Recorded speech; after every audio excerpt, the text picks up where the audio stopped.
Yo, what's up, guys? We're back for another week of breakdown and predictions, and this week, this is the last breakdown predictions video for the 2023 Dana White Contender Series season. This is week 10. We had a really good week last week. We actually had the best week that we've had on any Dana White Contender Series this year. In week 9, we won over 7 units. We went 4 for 4 on the predictions. We picked two big underdogs with the Brazilians beating the Russians, and I hit a plus 1500 parlay. So last week we did excellent on the contender sheet in terms of predictions, in terms of betting. So gonna be looking to duplicate that. Last week in general, we bet on UFC, we won money. We bet on Bellator, we won money. We bet on LFA, we won money. We bet on contender series, we won money. So that's a pretty good week, man. And this week I'm going to be trying to do it again, trying to have a good run to the end of the year. And if you want to get access to the 3 bets that I do already have for this fight card, additional breakdowns this week, and additional bets, then go to patreon.com/MMA Prediction Guru. Not only will you be supporting the channel, but you'll be having a good chance to put some money in your pocket this week. I'm feeling pretty good about several spots that I do have on this Contender Series card, and I'm eyeing a few other spots just as the week goes on. But let's get in this first fight of the night here with Davi Betancourt taking on Lucas Roacha. I'm not really going to change what I feel regarding my pick or breakdown. I definitely think it sucks for Costa that he had to make 125 and then fight at 135 this week, but it probably would hurt Roacha more. I mean, Costa looked a lot bigger, Davi Betancourt Costa, and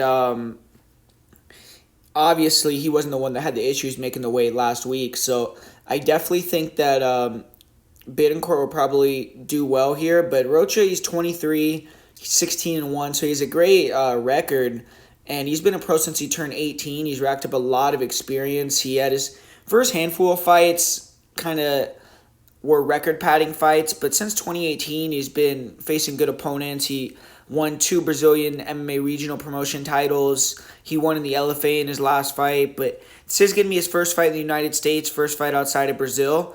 And Costa, 28 years old, he's on a 10-fight winning streak. He's 14-3. He's also had all his fights in Brazil up until recently. He had his last 2 fights on bigger shows. Mostly before that, he fought on all kind of small shows. And the majority of his victories have came against low-tier fighters, but he did beat a 10-1 fighter at LFA 136 and then a 9-2 fighter at Shooto Brazil. And his last win, he got a 5-round title victory. So now he's looking to bring that momentum into this fight and get the biggest win of his MMA career. And it's a great battle. It's 2 guys that are finishers who can mix it up. I feel neither guy's a great striker, but early on, Davi Betancourt is going to be able to possibly land his left hook or 3-2 and hurt Roacha, I feel. And Betancourt is super high volume. He throws a lot of kicks, whereas Roacha is a bit more technical, but not quite as active. He's shown the ability to land flying knees or one-shot attack Roacha that can end the fight, so he's dangerous. But both guys have power at 125, and I think Betancourt has shown the better chin. As far as wrestling and grappling goes, both fighters are good on the map, but Betancourt has superior wrestling, and he has excellent wrestling cardio. He could shoot many times per round, and he doesn't gas. He doesn't tend to shoot the best takedown. Sometimes he'll shoot from too far out, and that can make him miss some shots, but I feel like in this matchup, he's the bigger fighter and the better wrestler. Roacha has okay wrestling, but I've seen him get taken down and controlled. And Betancourt has nice control. He has dangerous submissions, good back takes. And Roacha has struggled with letting guys get to his back. So I feel like Roacha, he does have good leg attacks. And when he can get on top himself, he has good control. But I think that Betancourt's going to be the better grappler here. Cardio isn't an issue for either guy. Obviously, it's a flyweight fight, so both guys can push the pace. But I'm going to edge it towards Davi Betancourt. I think he's going to have the chance to get it done in the first, but I'm going to say he hurts Roacha but doesn't finish him and then wins a decision. So I'm going to go with Davi Betancourt, and I'm going to pick him to win here via decision over Lucas Roacha. And the next fight we got on the card here, we got Isakov taking on Marco Maderos. And Isakov's a guy that is a main training partner of Khamzat Chimaev, and he trains over there with him now, but he's a Russian-born fighter originally. And as a pro, he's 10-2. He's on a 4-fight winning streak, and as an amateur, he went 15-5. So he had a lot of amateur experience. Unfortunately, he had 4 different chances to win the IMAF European or World Championships, and he lost every time in the finals. So obviously, as a pro, he's going to be looking to use that amateur experience but get more victories in those marquee spots. And he's done a pretty good job of that lately. He's been able to pick up some wins in Brave CF, and now he's one step away from a UFC contract. But he's a little bit older, man. I mean, the guy's 33 years old, and definitely is getting kind of a late start if he does get into the UFC. But Marco Maderos, his opponent, he's 7-1. He's coming out of Colorado. He trains with Factory X, which is a great gym. And he's fought primarily for Fury FC, but he's fought some decent opponents. He fought Tracy Reeder, who's a good former college wrestler. He fought Darren Whitney, who was 6-0 undefeated when they fought. And his one loss was a split decision, so Maderos arguably could be undefeated. He's 26, so he's the one that's still improving and I think has the more upside, but Isakov may be the more finished product right now. When you're looking at Marco Maderos, he's a dangerous fighter in all areas. He's gifted athletically and he's aggressive. He will go for submissions and he'll go submission over position. I've seen him jump guard for submissions. On the feet, he throws heat and he has multiple knockout wins. Light on his feet, he moves laterally well, he could switch stance. In order to get to Maderos, you kind of have to be a technical striker that throws straight and accurate and can pressure. If you could pressure Maderos, get him into boxing range, avoid those initial counters, he will kind of be there to get hit on the second and third strikes. But you can really sometimes struggle to enter on Maderos because he's throwing heat, and a lot of fighters struggle with that. But you can also sometimes catch him as he enters when he's forced to go first. But I feel like Maderos, he's the better striker. In this fight, his leg kicks are going to play a factor, and I think that he has good 3-2s, 1-2s, the better hand speed, and he has pretty good wrestling cardio, but I don't feel like that's going to be something that he wants to do here. He's going to want to try to use his wrestling in reverse to defend the takedowns. But Maderos will push the wrestling in a lot of his fights, and he's shown that he has great wrestling cardio, like I said, and he's aggressive with his back takes, good guillotines. He is a little bit sloppy. He loses position a lot when he can get on top, and he's never gotten a submission victory in his career. So obviously, he hasn't proven too much in terms of his grappling, but I don't think it's that bad. His scrambles are fast. He's threatening.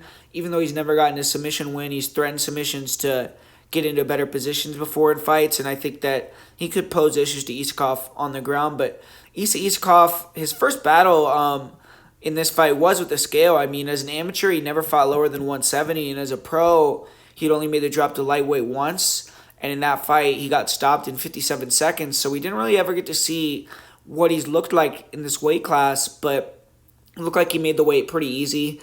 And he had been fighting at 165, which is welterweight and brave. So he shouldn't have had a crazy weight cut like if he were fighting at 170. But on the feet, he has good pressure and he pushes the pace, but he tends to kind of be a little bit stiff and rigid. He will throw some nice straight punches sometimes, but a lot of times he's winging shots, and he's gotten rocked, he's gotten dropped. He's even been knocked out early before. But if he could pressure and stay technical, he could have success standing. But I think the leg kicks are just the overall danger factor, speed factor, and just thinking he's the slightly slicker striker, Maderos will have the edge there. Isakov has good wrestling, and that's what he has to use here. He likes to use his striking and push fighters back, and then you'll time that double under his hand combos, and solid top control. He's a grinder. I have seen him get put in guillotine danger in fights, and I wouldn't be shocked if Maderos actually could submit or use his submissions to make Isakov uncomfortable and either sweep or get back up to his feet.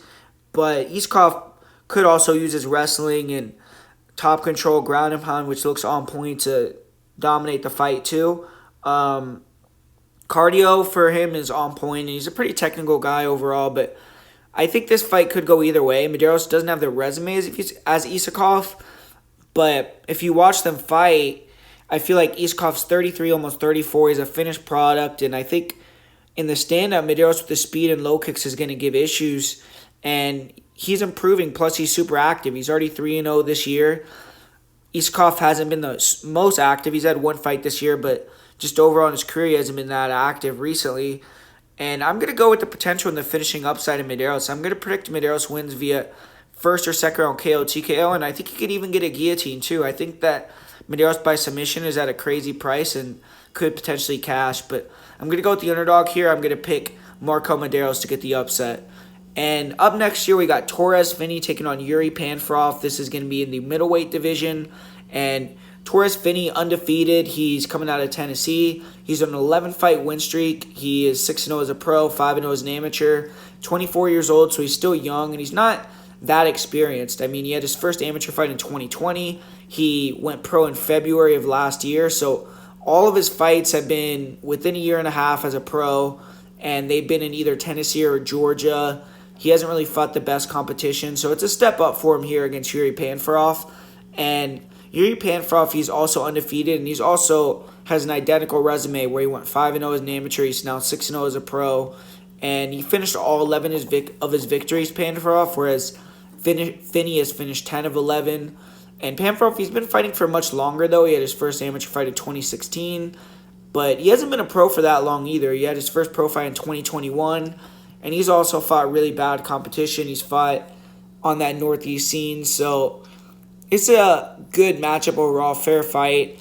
And Finney, he's a huge guy for the weight class, extremely strong, explosive, former Division I defensive lineman and wrestler for the University of Tennessee, Chattanooga. He was also a two-time high school wrestling champion in Georgia. And as a fighter, I really have only seen Finney use his wrestling and top control. He will pressure, feint level changes, then get on the hips, take fighters down. His last fight was one of the first fights that I ever saw him throw punches on the feet.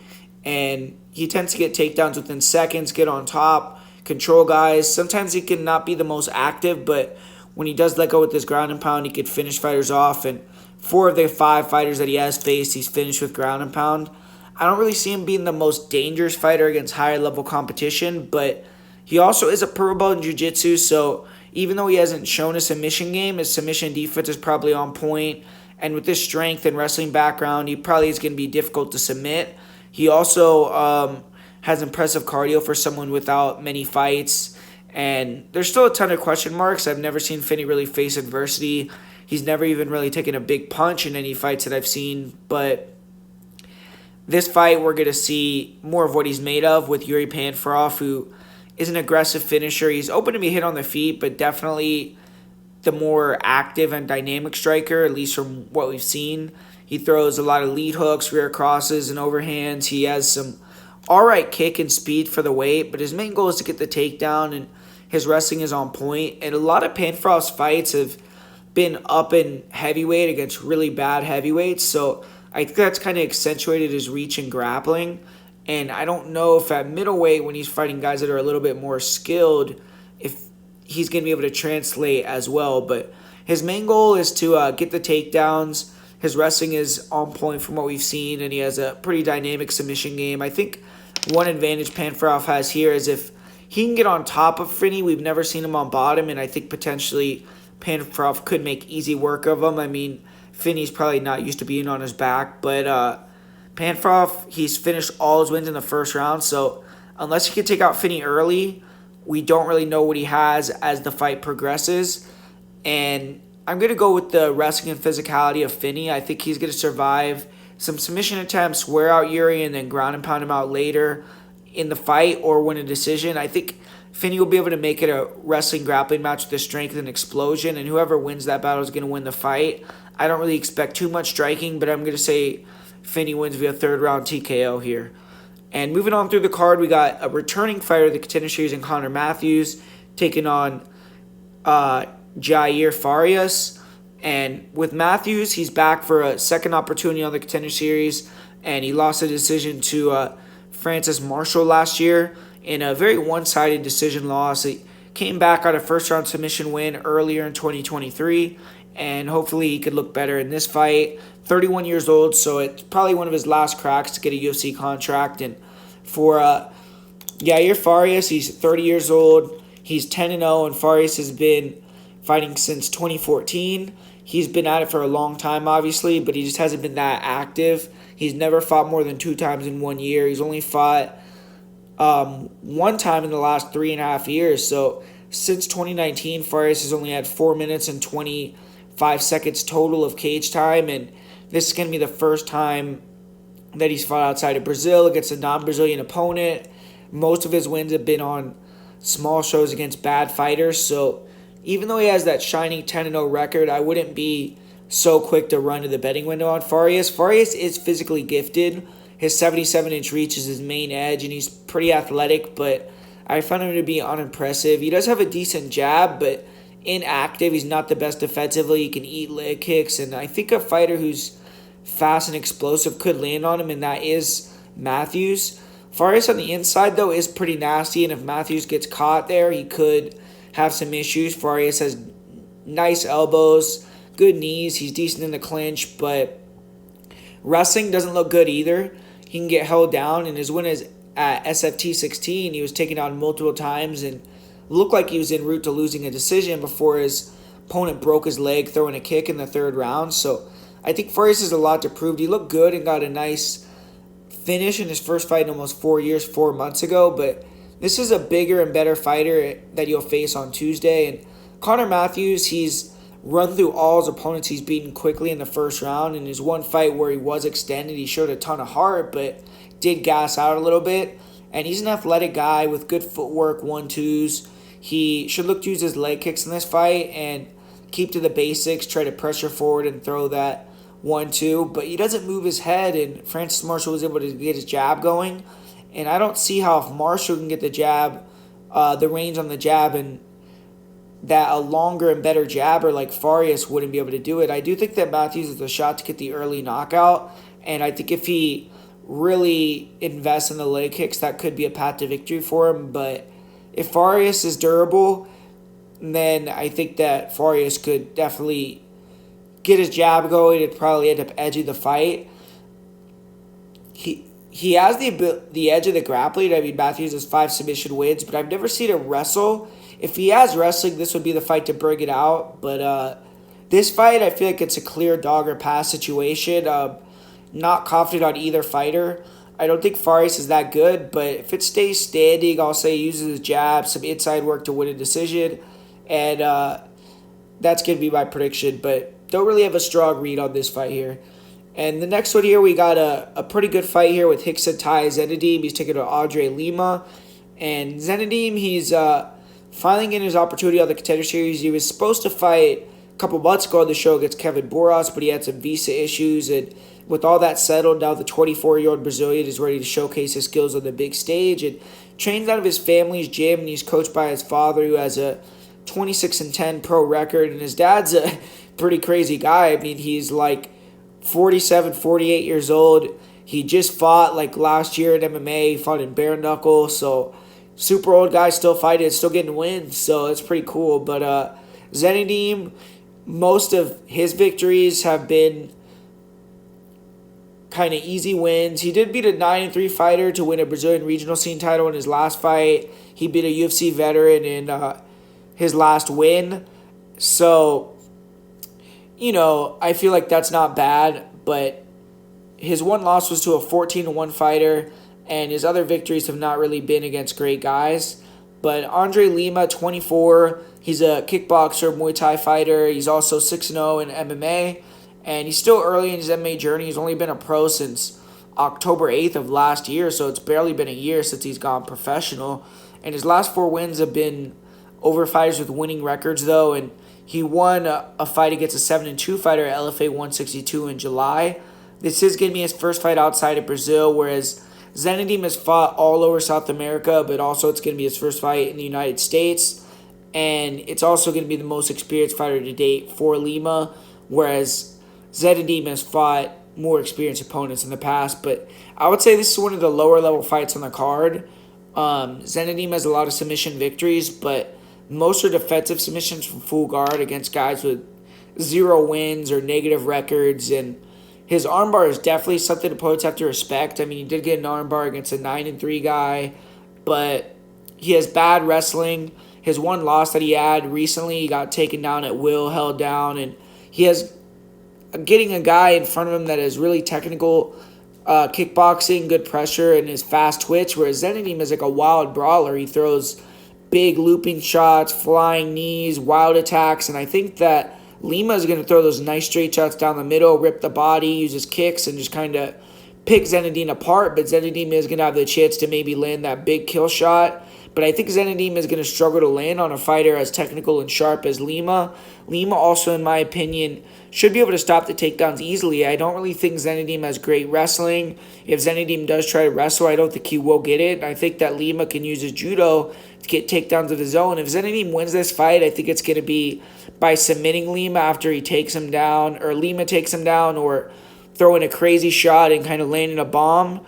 But overall, I think Lima is the better fighter and should get the win here via decision. So I'm going to go with Andre Lima in that fight. And we got the main event. We got Ramon Tavaris. He's back. He's taking on Cortavius Romeus. And with Ramon Tavaris, this is going to be his second chance on the Contender Series. And he already really got screwed out of a chance to show himself about a month ago. He did get dropped, but got an early stoppage put on him. And so Dana White gave him another opportunity to showcase his talents. And he did miss weight the first time, had a tough weight cut. This time he did make the weight. It looked like it wasn't as bad, but to miss weight, get dropped, and then have a full training camp, probably sustain damage through that training camp, then get dropped in the fight, sustain more damage, and have to cut weight again, those aren't really great signs or an optimum setup to have a good performance, but it's what he'll need to do if he wants a contract, and he's done everything except win the fight. So now that's just the final mission. And Cortavius Romeus, he's 29 years old. He's fighting out of St. Louis. He's 7-1 as a fighter. He's fought pretty good competition. His last fight, he beat a tough journeyman and Nate Williams in the LFA, and he's also beaten a couple other prospects. He fought Jorno Lugo in his one loss, who was a ranked Bellator fighter, and that was a split decision. And right now, he's on a 3-fight winning streak, and he hasn't lost in over 3 years. And you look at Romeus, he's a super athlete. He's extremely aggressive. On the feet, he isn't the most technical, but he's very fast, explosive, powerful. He's a chin finder, too. He's very good at finding the chin with his 1-2s, 3-2s. He has a crazy spinning kick knockout on his record. Very accurate guy.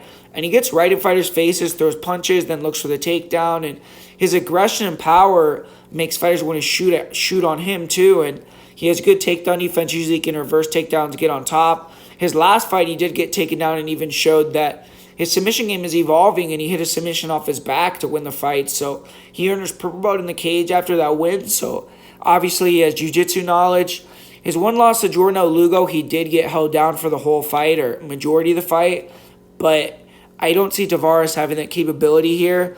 And Romeus also has the same pace and has the ability to keep the same pace, and he has solid cardio. And Tavares, we saw him fight once, and southpaw boxer. He is getting better every time we saw him, and I do think he was looking pretty good in the Sihi fight until he got dropped. And he has good footwork. He can cut the cage off. He likes to make fights more in a phone booth, and fast hands, good feints. His crosses are beautiful, super sharp, super clean.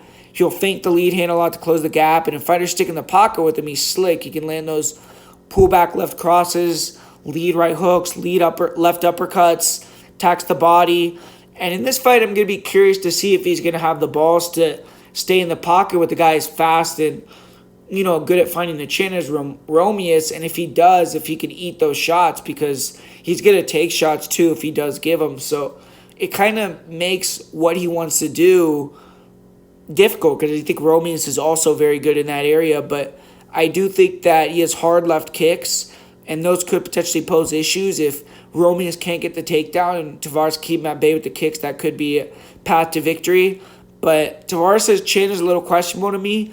Obviously he just got dropped in his last fight, so that's something that I'm kind of worried about.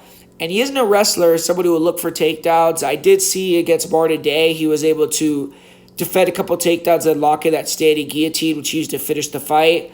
But his grappling defense and wrestling defense are very suspect to me. They're not really proven. And Romeus, we know, is a good wrestler. And I think Romeus is just going to be too physical here. He may not be at the same level technically as Tavares on the feet, but he comes forward. He's more powerful, explosive, probably more durable. He's accurate. I think he could land and maybe knock Tavares out, whose chin is a little bit vulnerable after getting touched up, having 2 weight cuts. And Romeus is also the better wrestler. He control on top. Recently, his submission game has been looking slick. So I'm going to say Romeus wins via second round submission. So there you have it, guys. That's the full card breakdown and predictions video for Dana White Contender Series Week 10. Hopefully you enjoyed it. Hopefully you learned something. And besides that, just hit the like button. Let's try to get 100 likes. Let's try to get over 1,000 views. Would really appreciate it. It was a little bit low on the views last week on the Contender Series video. And I'm going to be back soon with the UFC breakdown. So make sure to stick around to the channel. Subscribe if you're not subscribed. And besides that, I'm out.